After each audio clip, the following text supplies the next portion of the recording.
guys, welcome to episode 2 of Should You Buy, the series where I'll be breaking down an array of Scotch whisky and giving you my verdict on whether I would buy them again and whether you should be running out your door to buy them. So, without further ado, today we have Knockando, which is a 15-year-old 1997 vintage. It is bottled at 43%. Now, Knockando is a distillery located in, obviously, Knockando, Scotland. It was founded by John Tyler Thompson in 1898, and after just 10 months of production in 1899, the distillery fell silent. That was until 1904, when it was taken over by W&A Gilbey, a gin company. Then they had 2 other owners up until 1997, where they were taken over by Diageo, the big dogs in the spirit industry.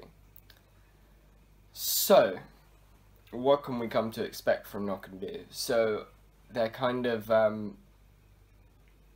disclaimer is that you're looking for almond and creamy rich. Let's have a read.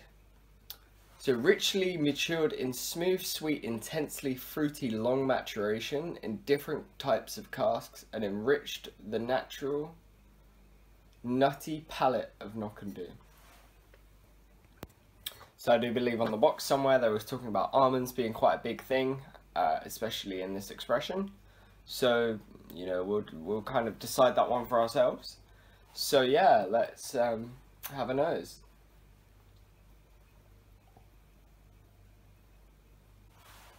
So instantly I get this really dry, earthy, really not peat, but like mossy, mouldy, chocolatey, earthy ginger maybe. A little bit dusty as well, actually, quite dry. It also has this really nice vanilla custard cream. And then it's a little bit sour, so maybe apples, pears, pear drops maybe more like.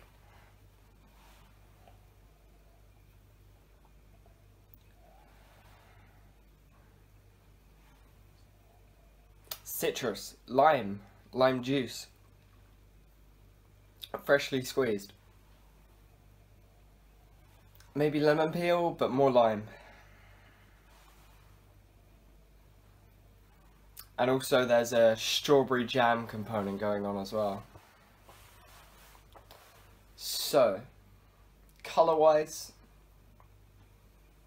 it's quite nice, quite thick, quite viscous. Seems to be quite thick, especially running down the glass. Let's have a taste.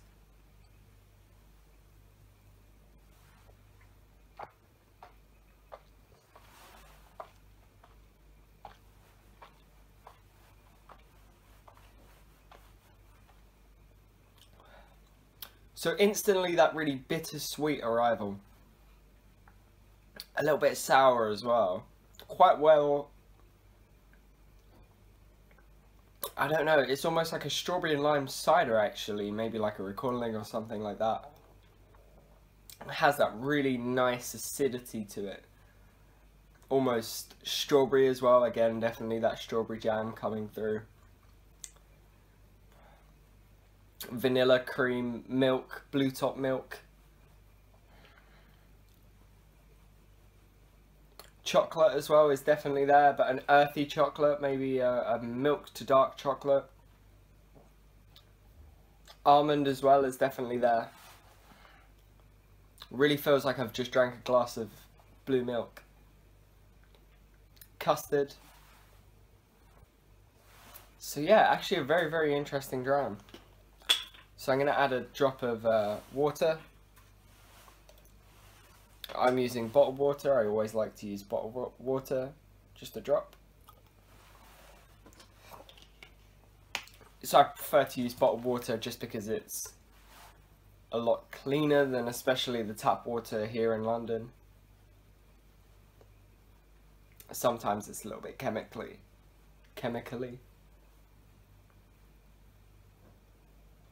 And now, instantly, that vanilla's definitely there, and that sourness is very, very dominant.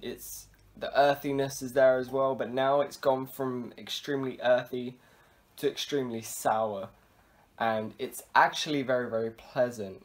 I'm really enjoying this.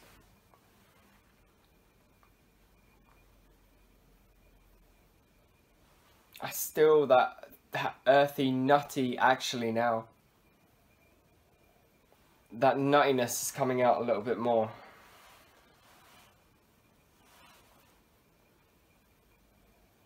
Walnuts, maybe. Chestnuts, like Christmas nuts. Nuts that you have around the Christmas table for your Christmas dinner.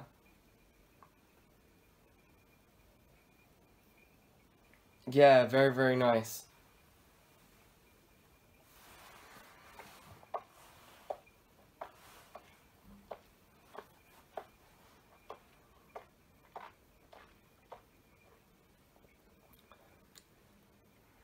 Again, very sweet.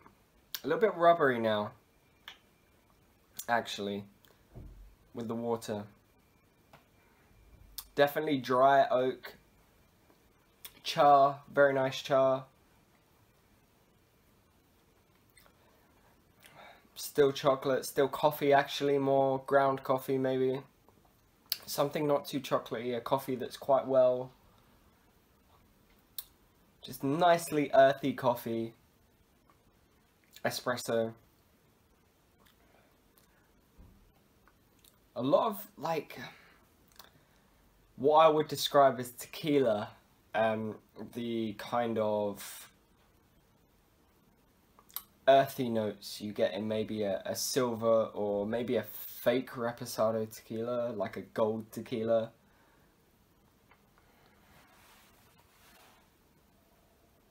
I definitely get a hint of agave on the nose as well. Not so much mezcal, but something definitely in that very heavy, traditional, earthy, dry tequila.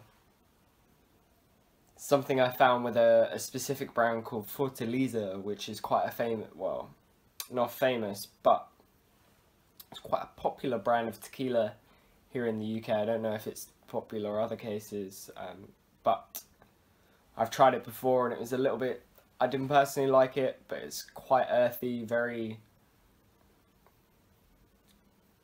dusty, but yeah, that same kind of characteristic definitely comes through in the whiskey. And then on to the finish.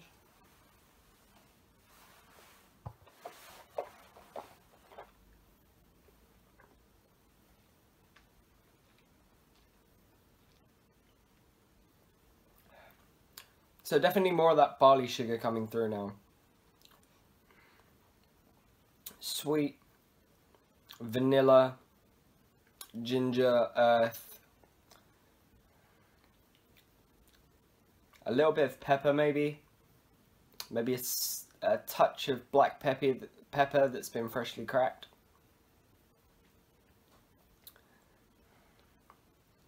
Overall, a very, very enjoyable dram. So, for the verdict, would I buy this again? So even though I think this is a very, very nice thing to have, I think it's very different actually to anything I've tasted, especially out of the Speyside region.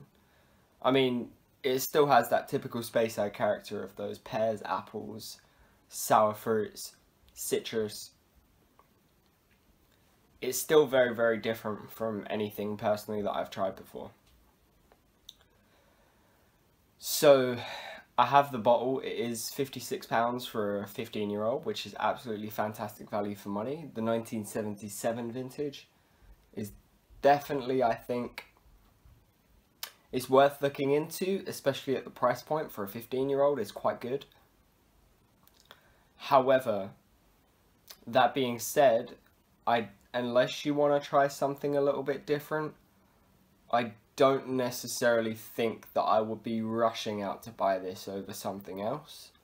especially maybe like even a Glenfarclas 15 or something, which, you know, is about the same price range, maybe 50 odd pounds,